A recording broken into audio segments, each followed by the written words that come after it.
The amateur directors. The will. I, Jeffrey Thomson, being of sound mind and body, write my last will and testament.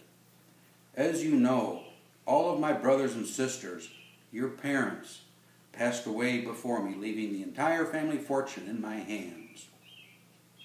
Since I never married and have no children of my own, the entire family fortune will be left to one of you.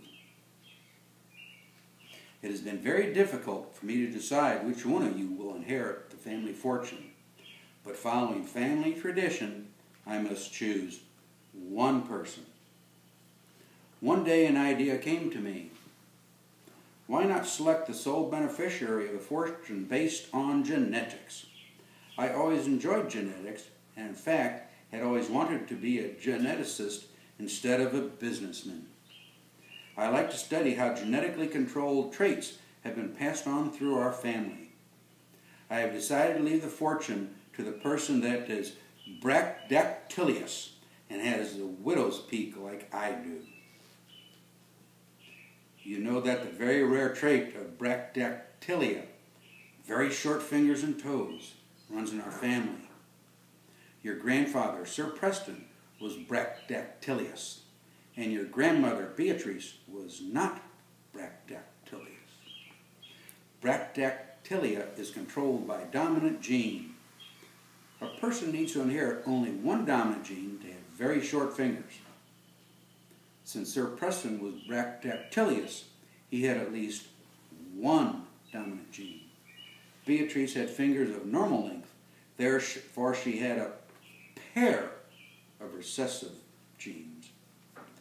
The other family trait that intrigues me is the widow's peak. The presence of a widow's peak is controlled by a dominant gene, and no widow's peak is controlled by two recessive genes. Beatrice had a widow peak and had at least one dominant gene.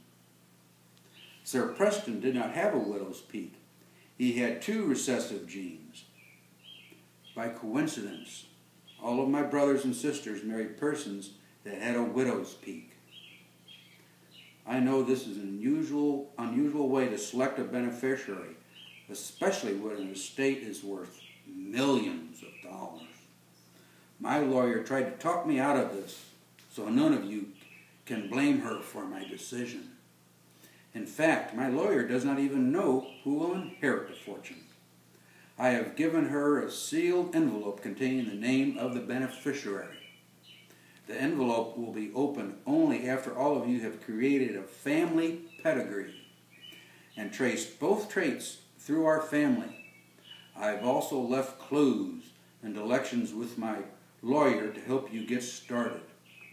I state, once again, I made this decision being of sound mind and body. Jeffrey Thomson.